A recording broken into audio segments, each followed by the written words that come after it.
Okay, right, last few little functions we're going to look at here, mostly to do with landscapes or blending. This one, blend layers, this is just a convenience function really, quality of life. When blending two materials together, there are a lot of inputs that are useful. So material attributes inputs that define the material, the height maps, and then a transition phase contrast, and then in this case a height map offset. For each layer that we're blending together, I want to have all of these inputs together, and we could just use the nodes that define them, which is these ones here, but rather than having four nodes that we plug in each time, we can also just drop in this one function, and it just gives us this little snippet of code, this 4-node layout repeatedly. So it's a nice easy way of just keeping our materials nice and clean when we're blending layers with height maps. And again, we'll cover this in more detail when we do vertex color and landscape height map blending. Okay, last three are just convenience for doing auto landscapes, which again we'll cover in the worked example. In this case, this one, which is this height mask. So this will give us a black and white mask based on a certain height value. If I set that to 0, we should see we get white above and black below that certain value.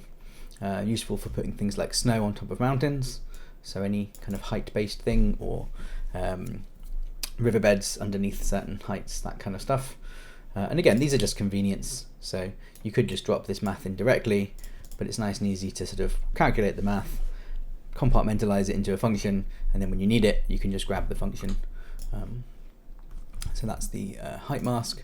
Similarly for a texture mask, so this is using a world space texture noise.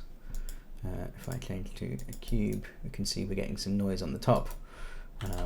If I adjust the scale, we should see that a lot better. That noise looks like it's not tiling correctly. It's not too bad. Okay, but useful for breaking up large areas of similar material in a landscape.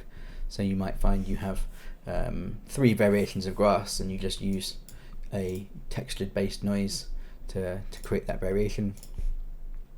And then the last one for auto landscapes is an up mask. So basically same kind of setup as the snow and moss that we looked at earlier, but in this case set up for a landscape.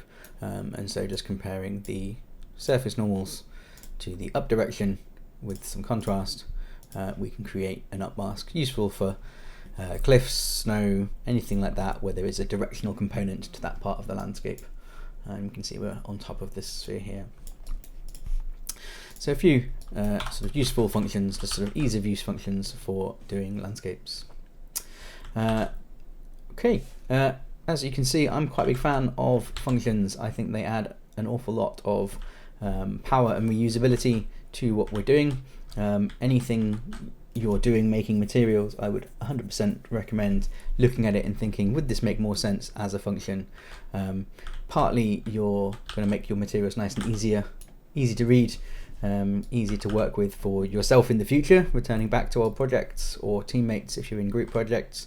It's very powerful, but also when you start new projects or kind of like transition to sequels and that kind of thing, you can take this sort of function library with you, and so you're saving yourself work in the long run. So highly recommend you get into using functions, and we'll do that for all of the worked examples in the second half of the course as well, where we'll work up a solution, and then we'll spend a step functionizing it to make it more usable in future. So cool, hopefully that has been helpful, or a good overview of the material editor. It's been a little dry in places, obviously it's sort of quite math based and looking at things in isolation, but hopefully the sort of approach makes it a bit more useful as a sort of reference library. So if you are coming back to check these things in future, you can just grab one or two examples and check the short videos and follow things that way. So as